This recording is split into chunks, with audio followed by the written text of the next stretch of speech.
This segment of CoastLife is sponsored by Jab and Flow. CoastLife, just a little while ago, we were talking about New Year's resolutions. Maybe one of yours were some fitness goals. Ours were. Yes, for sure.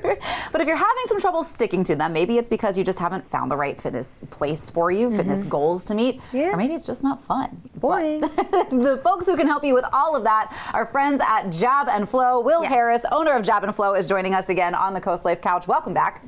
Thank you. We've missed you. Yes, we have. But first, kind of reintroduce us again to Jab and Flow a little bit, because you guys have a lot going on. Yeah, Jab and Flow is, it's basically just a self-improvement center. Yeah. Whether it is boxing, yoga, Pilates, anything that you want to get into, strength conditioning, we have different programs that are available for people of different levels just to get in there and, just get the ball rolling. Yeah. I love that. I will say, too, for my own fitness, it was so hard to get motivated because I would just go to the traditional gym. I didn't know the equipment. I was intimidated. I needed someone to tell me what to do.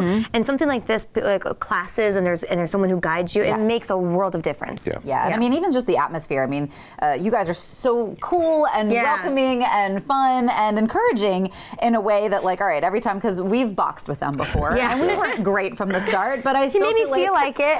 We walked away good. excited. I was like, oh, okay, I'm getting it. Remember my bow. That's what I'm always told. So it's just, you guys are so good at making it fun and really building a routine that kind of works for people. Kind of speaking of the fun stuff that you do, I know you guys have a glow night coming up. Tell us a little bit about that. Yeah, so Friday nights, our goal is just to basically start getting people out of the bars and from sitting on the couch on a Friday night and just come out and do something that's positive for their health. So you can roll out a yoga mat, you can come in and hit the bags for a little bit, you can bring your kids. We have somebody from one of the local arts and crafts places who's going to be doing glow projects for the kids. So it's just a family atmosphere that we cultivate at the gym, and we're trying to continue that on Friday nights. Yeah, that's a great idea. I like that you involve the families as well, because I think that can be difficult for maybe new parents or parents with young kids of getting them out. So it gets everyone out of the house, and it's like you said, it's something healthy. It's not just on the couch hanging out. You guys have some young boxers too, I understand. You've got some young kids in those programs. I think our youngest one is 6. Nice. Crazy, but awesome. That is so fun. It's really, youngest is 6 and our oldest is 70. So it's a wide range there. Yeah, well, I love that you guys are really motivating. Like I said, that's the kick I needed. Yes, I know you guys do too.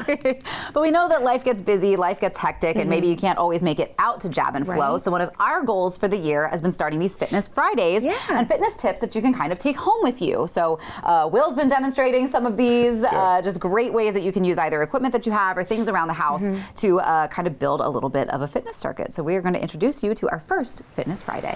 When members join here, one of the first things they ask us is, how do we replicate these exercises at home, or if we're traveling, what can we do? So we'll go over 4 basic exercises that you can replicate at home or wherever you are and get an effective workout. All right, cool. So first one we'll go over is what's called shadow boxing. So regardless of what level you are with boxing, we highly encourage everybody to get used to doing what's called shadow boxing. So one thing that you can do with shadow boxing is grabbing some really light weights. These are 1 pound each, super simple. And basically all you do is just practice all of your basic footwork and your punching drills while just being weighted down a little bit. And it also just gives you a lot of feedback and just reminds you to bring those hands back to your head. Number 1 rule in boxing is always going to be to protect yourself, and you do that by keeping your hands up, keeping the chin down, okay? So first things first, it's just nice and easy. All you're doing is just walking through your footwork. Whatever foot you want to move in a particular direction, that's the foot that's going to move first. So if you want to walk forward, you're going to move that left foot first. And if you want to move backwards, you're going to move that right foot. If you're going to move to your right, you're going to move the right foot. If you're going to move to the left, you're going to move the left foot. And you just kind of make a game out of that. Just moving forward, back, left, right, turning the punches over. It's like if you got 2 cups of water in your hand, you basically just want to pour out those cups of water. Make sure you're rotating your hips and your shoulders. And then once you get comfortable with it, you start speeding it up a little bit. Always make sure that you are keeping the chin down, bringing the hands back up to your head, stepping with it, turning your punches over, moving, making sure that you're breathing appropriately, not holding your breath. But the more you do this and the faster you move with it, the more that will start becoming a little difficult for you to do, and it'll start turning into a real cardio workout. Okay. Now, if you don't have weights at home, you can easily just grab 2 bottles of water. These are super light, but you can work your way up to, using a 24-ounce bottle of water, whatever it is you got, okay? So same exact drill. You're just holding on to the bottles of water, keeping the chin down. Nothing changes, right? Get creative with it. Moving backwards, moving forwards, moving side to side. You don't always have to throw punches every time you step, but the goal is to make sure that you are stepping correctly and making it make sense.